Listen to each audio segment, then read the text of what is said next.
Hi there. How is everyone today? I thought today I'd talk about the importance of taking that extra step to avoid injuries. I'm kind of a klutz sometimes, so this is right up my alley. In fact, this morning, I can't believe I was gonna talk about this, and I actually slipped on the floor getting out of the shower. But luckily, I have great balance skills, so I'm okay. But I can't believe I did that this morning, right? I've been doing great for a long time, but of course, because I'm going to talk about it, maybe I manifested it. I don't know. Anyway, in our fast paced world where we're all rushing around, injuries often occur. Children scrape elbows, skin their knees, and break bones, and adults experience mishaps due to hurried actions. Slowing down and paying attention is crucial in injury prevention because when we rush through tasks without being mindful, we're prone to more mishaps. I've always been a productive type A personality who gets a lot done in a very short amount of time, but sometimes it works against me and I get injured because I'm not paying attention. Let's not even talk about my culinary knife skills because no one wants Kim to possess a knife, and my husband cringes whenever he sees me with one. Injuries occur when we don't slow down due to a lack of attention and inadequate awareness of our surroundings. If you're accident prone, like me, it becomes even more important to take precautions in your daily activities. I remember visiting my dad once.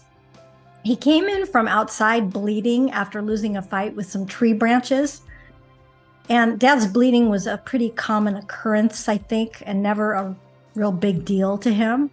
Nothing bothered that man. I, on the other hand, scurried around the house in a panic, trying to find a Band-Aid or two to patch him up. Speaking of Band-Aids, have you watched the comedian Sebastian speak about a guy he saw wearing 4 Band-Aids on his foot? It's hilarious. I'll put the link in the comments so you can watch it because it's really funny. So, are you accident prone? Being accident prone means that you have a history of experiencing frequent injuries. That's me. So it's essential to be extra vigilant in preventing accidents by taking time to anticipate hazards. I remember the last time we played pickleball, and I think I may have mentioned this before, that my husband went all in for a wild shot and crashed full force into a padded wall. He scraped the entire back of his hand and created a bloody mess. So off we went to first aid for, of course, more Band-Aids. According to CNN, pickleball is taking a toll on its players' wrists, legs, and shoulders. Pickleball injuries may cost Americans over $300 million in healthcare costs this year. That's a lot. The analysts estimated that there will be over 60,000 emergency room visits and over 300,000 outpatient visits and just under 10,000 outpatient surgeries related to pickleball injuries this year. Wow. Some advice: it may be best to resist the temptation of forcing a difficult shot in all racket sports because it may increase the chance of injuries. Just saying. When participating in any type of sport, it's good to start slow, wear protective gear, follow instructions, and take breaks when you feel tired. There's no need to dive into running marathons or triathlons to experience the positive effects of exercise. Begin by gradually increasing the intensity and duration over time because this allows your body to adapt and build strength. Remember, it's not about how fast or far you go, it's about prioritizing your long-term well-being. So whether it's exercise or doing tasks around the house, it's best to slow down and think about what you're doing, and preparation is key. So today, I'm sharing 20 tips to help you avoid injuries. You ready? Number 1, before using a knife, like me, take an extra minute to ensure proper handling and grip. Focus on the task at hand and avoid distractions. Number 2, keep your shoes out of high foot traffic areas in your home to avoid tripping. Sometimes my husband leaves his shoes right in the middle of the floor because he wants to be able to get to them if Holly needs to go out in the middle of the night. But if I go out, sometimes I trip over them. So keep your shoes out of high traffic areas. Number 3, wipe up spills promptly to prevent slips and falls, especially in areas prone to high foot traffic. Again, with the high foot traffic. Number 4, install proper lighting fixtures or night lights in hallways, staircases, and bathrooms to enhance visibility and reduce the risk of falling. Number 5, hold on to stairway handrails and be cautious with each step to prevent falls. Number 6, secure rugs to prevent them from slipping to reduce the chance of tripping or stumbling. Number 7, use a pot holder when handling hot dishes or cookware, obviously, to protect your hands from burns. Also, take an extra moment to ensure your hand placement is away from any hot surfaces and avoid touching the sides of the bottom of the dish as they can retain heat. Number 8, move loose cords out of the way to reduce tripping hazards.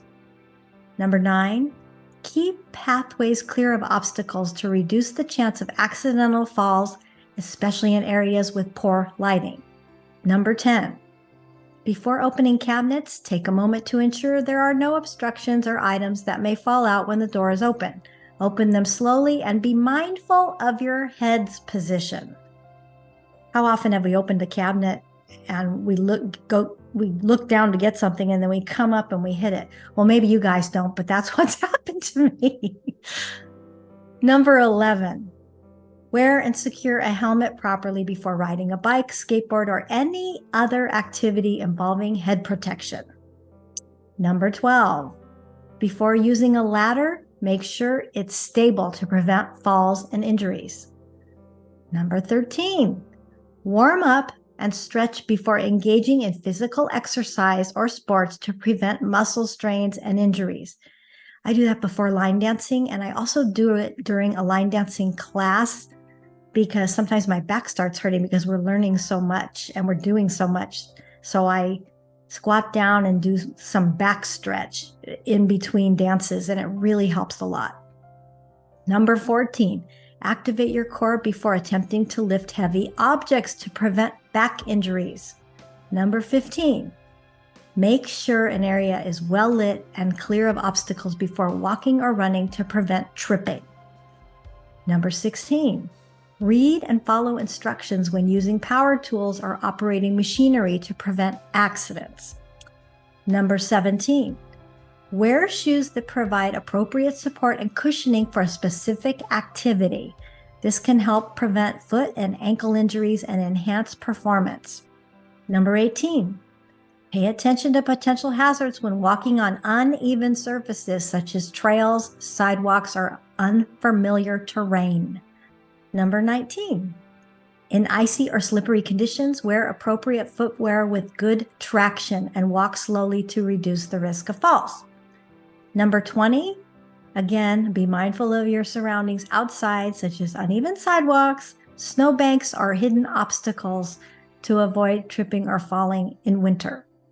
By deliberately taking just one extra step to ensure your safety, you can significantly reduce the chances of harming your body.